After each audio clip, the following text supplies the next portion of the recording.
ರಾಜ ಮಹಾರಾಜರು ಹಿಂದೆ ನಮ್ಮ ರಾಜ್ಯವನ್ನು ಆಳಿದ್ರು, ದೇಶವನ್ನು ಆಳಿದ್ರು. ಆ ಸಂದರ್ಭದಲ್ಲಿ ಪಾಳೆಗಾರರ ಬಗ್ಗೆನೂ ಕೂಡ ನಾವು ಕೇಳಿದ್ದೇವೆ. ನಮ್ಮ ರಾಜ್ಯದಲ್ಲೂ ಕೂಡ ಚಿತ್ರದುರ್ಗ ಇರ್ಬೋದು, ಬೇರೆ ಬೇರೆ ಕಡೆ ಪಾಳೆಗಾರಿಕೆ ಇತ್ತು ಅನ್ನೋದನ್ನು ಕೂಡ ನಾವು ನೋಡಿ ಕೇಳಿದ್ದೇವೆ. ಆ ಪಾಳೆಗಾರಿಕೆಗೂ ಕೂಡ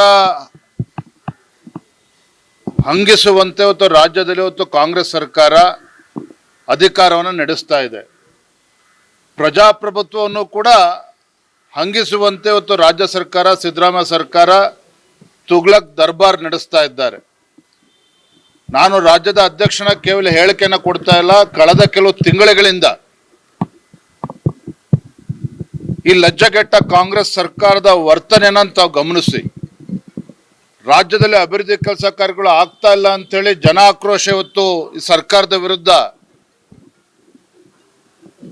ವ್ಯಕ್ತಪಡಿಸ್ತಾ ಇರಬೇಕಾದ್ರೆ, ಮತ್ತೊಂದು ಕಡೆ ಇವರ ಸರ್ಕಾರದ ಹುಳುಕುಗಳನ್ನ ಮುಚ್ಚಿ ಹಾಕಿಕೊಳ್ತಕ್ಕಂಥ ಸಲುವಾಗಿ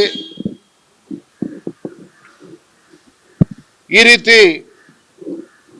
ಘಟನೆಗಳು ಕೂಡ ನಡೀತಾ ಇದ್ದಾರೆ. ತಕ್ಕಂಥ ಸರ್ಕಾರವು ಕೂಡ ಎಲ್ಲೋ ಒಂದು ಕಡೆ ಹಿಂದೂ ಕಾರ್ಯಕರ್ತರಿಗೆ ಅಪಮಾನ ಮಾಡ್ತಕ್ಕಂಥ ನಿಟ್ಟಿನಲ್ಲಿ ಇವತ್ತು ಕುತಂತ್ರವನ್ನು ಕೂಡ ನಡೆಸ್ತಾ ಇದೆ. ನಾನು ರಾಜ್ಯದ ಮುಖ್ಯಮಂತ್ರಿಗಳಿಗೆ, ಗೃಹ ಸಚಿವರನ್ನ ಕೇಳೋದಕ್ಕೆ ಇಚ್ಛಪಡ್ತೇನೆ. ಸುಹಾಸ್ ಹತ್ಯೆ ಪ್ರಕರಣ ನಡೆದಾಗ ಗೃಹ ಸಚಿವರು ಸುಹಾಸ್ ಶೆಟ್ಟಿ ಮನೆಗೆ ಹೋಗಬೇಕು ಅಂತ ಹೇಳಿದ್ರೆ ಕೆಲವು ದುಷ್ಟಶಕ್ತಿಗಳು ಅವರನ್ನ ತಡೆಯಿದ್ರು. ಯಾವುದೇ ಕಾರಣಕ್ಕೂ ಗೃಹ ಸಚಿವರು ಸುಹಾಸ್ ಶೆಟ್ಟಿ ಮನೆಗೆ ಹೋಗಬಾರ್ದು ಅಂತೇಳಿ ತಡೆದ್ರು. ಅದಕ್ಕೆ ನೀವು ಕ್ರಮವನ್ನು ಕೈಗೊಂಡ್ರಿ. ಸುಹಾಸ್ ಶೆಟ್ಟಿ ಹತ್ಯೆ ಆಗ್ತಕ್ಕಂಥ ಸಂದರ್ಭದಲ್ಲಿ ಮಹಿಳೆಯರು ಕೂಡ ಅದರಲ್ಲಿ ಇನ್ವಾಲ್ವ್ ಆಗಿದ್ರು. ತಾವೆಲ್ಲರೂ ಕೂಡ ದೇಶದ ಜನ ನೋಡಿದ್ದಾರೆ. ತಾವೇ ಟಿವಿಗಳಲ್ಲಿ, ದೃಶ್ಯ ಮಾಧ್ಯಮಗಳಲ್ಲಿ ತೋರಿಸಿದ್ದೀರಿ. 3-4 ಜನ ಹೆಣ್ಮಕ್ಳು ರಸ್ತೆಯಲ್ಲಿ ನಿಂತ್ಕೊಂಡು ಯಾರು ಕೊಲೆಗಡಕರಿದ್ರು, ದೇಶದ್ರೋಹಿಗಳಿದ್ರು, ಅವ್ರನ್ನ ಕಾರಲ್ಲಿ ಕೂರಿಸಿ ಪರಾರಿ ಮಾಡೋದಕ್ಕೆ ಸಹಕಾರವನ್ನು ನೀಡಿದ್ದಾರೆ. ಅದ್ರ ಬಗ್ಗೆ ಏನಾಗಿದೆ ಹಾಗಾದ್ರೆ? ಅವನನ್ನ ಅರೆಸ್ಟ್ ಮಾಡಿದ್ದಾರಾ? ಕೇರಳದಲ್ಲಿ, ಹೊರ ರಾಜ್ಯದಲ್ಲಿ ಈ ರೀತಿ ಘಟನೆಗಳು ನಡೀತಾ ಇತ್ತು. ಎಲ್ಲ ಒಂದ್ ಕಡೆ ಹೊರ ರಾಜ್ಯದಲ್ಲಿ ನಡೀತಕ್ಕಂಥ ಘಟನೆಗಳು ನಮ್ಮ ರಾಜ್ಯದಲ್ಲೂ ಕೂಡ ಮರುಕಳಿಸ್ತಾ ಇರ್ತಕ್ಕಂಥದ್ದು. ನಮ್ಮ ರಾಜ್ಯದಲ್ಲಿ ಒಂದು ಚುನಾಯಿತ ಸರ್ಕಾರ ಇದೆ. ಇಲ್ಲಿ ಕಾನೂನು ಸುವ್ಯವಸ್ಥೆ ಕಾಪಾಡ್ತಾ ಇದ್ದಾರೆ ಪೊಲೀಸ್ ಇಲಾಖೆ ಅಧಿಕಾರಿಗಳು.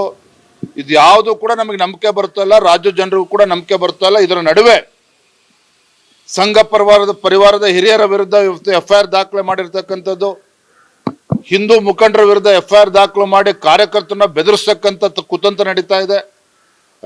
ಮಧ್ಯರಾತ್ರಿ ಹೋಗಿ ಕಾರ್ಯಕರ್ತರು ಮನೆಯ ಬಾಗಿಲನ್ನ ತಟ್ಟಿ ಕಾರ್ಯಕರ್ತರನ್ನ ವಿಚಾರಣೆ ಮಾಡ್ತಕ್ಕಂಥ ಕೆಲಸ ಮಾಡ್ತಿದ್ದಾರೆ. ಯಾವ ಪ್ರಜಾಪ್ರಭುತ್ವದಲ್ಲಿ ಇದ್ದೇವೆ? ಎಲ್ಲಿದ್ದೇವೆ ನಾವು? ನಾನು ಮಾನ್ಯ ಗೃಹ ಸಚಿವರಿಗೆ, ಮುಖ್ಯಮಂತ್ರಿಗಳು ಕೂಡ ಈ ಸಂದರ್ಭ ಎಚ್ಚರಿಕೆಯನ್ನು ಕೊಡ್ತೇನೆ. ಮುಂದಿನ ದಿನಗಳಲ್ಲಿ ದಕ್ಷಿಣ ಕನ್ನಡದಲ್ಲಿ, ಕರಾವಳಿ ಭಾಗದಲ್ಲಿ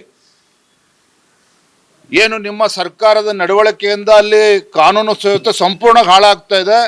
ಇದನ್ನ ತಿದ್ಕೊಳ್ದೇನೆ ಇದೇ ರೀತಿ ಗುಂಡಾ ಪ್ರವೃತ್ತಿಯನ್ನ ಪೊಲೀಸ್ ಮೂಲಕ ಇವತ್ತು ಗುಂಡಾಗಿರಿ ನೀವು ಮಾಡಿದ್ದೇ ಆದ್ರೆ ಭಾರತೀಯ ಜನತಾ ಪಾರ್ಟಿ ಕೈ ಕೊಟ್ಕೊಂಡು ಕೂರೋದಿಲ್ಲ.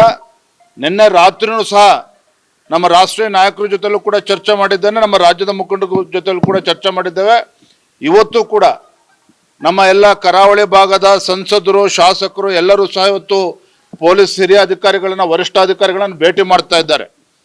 ಆದ್ರೆ ನಾನು ಸ್ಪಷ್ಟವಾಗಿ ಹೇಳ್ತಾ ಇದ್ದೇನೆ, ಎಚ್ಚರಿಕೆ ನೀಡ್ತಾ ಇದ್ದೇನೆ, ನಮ್ಮ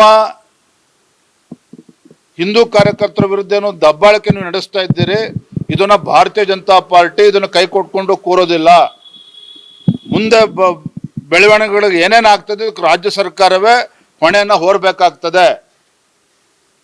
ಈ ರೀತಿ ಹಿಂದೂಗಳಿಗೆ ಅಪಮಾನ ಮಾಡ್ತಕ್ಕಂಥದಕ್ಕೆ ರಾಜ್ಯ ಸರ್ಕಾರ ಏನು ಕುಮ್ಮಕ್ಕು ಕೊಡ್ತಾ ಇದೆ, ಖಂಡಿತ ಸರಿಯಲ್ಲ.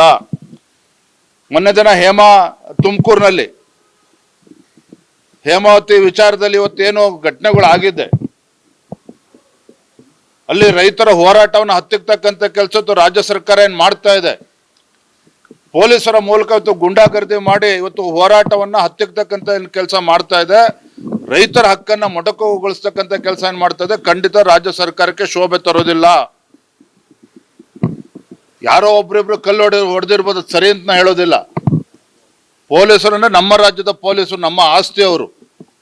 ಆದ್ರೆ ಯಾರೋ ಒಬ್ರಿಬ್ರು ಅದನ್ನ ಮಾಡಿದ್ದಾರೆ ಅಂತೇಳಿ ನಮ್ಮ ಕಾರ್ಯಕರ್ತನು ಕೂಡ ಟಾರ್ಗೆಟ್ ಮಾಡಿ, ರೈತ ಮುಖಂಡರನ್ನು ಕೂಡ ಟಾರ್ಗೆಟ್ ಮಾಡಿ ಅವ್ರನ್ನ ಒಳಗಾಗ್ತಕ್ಕಂಥ ಕುತಂತ್ರ ನಡೀತಾ ಇದೆಯಲ್ಲ, ಇದರಿಂದ ಹೇಮಾವತಿ ನೀರಿನ ವಿಚಾರದಲ್ಲಿ ಇವತ್ತೇನು ಹೋರಾಟ ನಡೀತಾ ಇದೆ ಅದನ್ನು ಹತ್ತಿಕ್ಕೋದಕ್ಕೆ ಸಾಧ್ಯ ಇಲ್ಲ.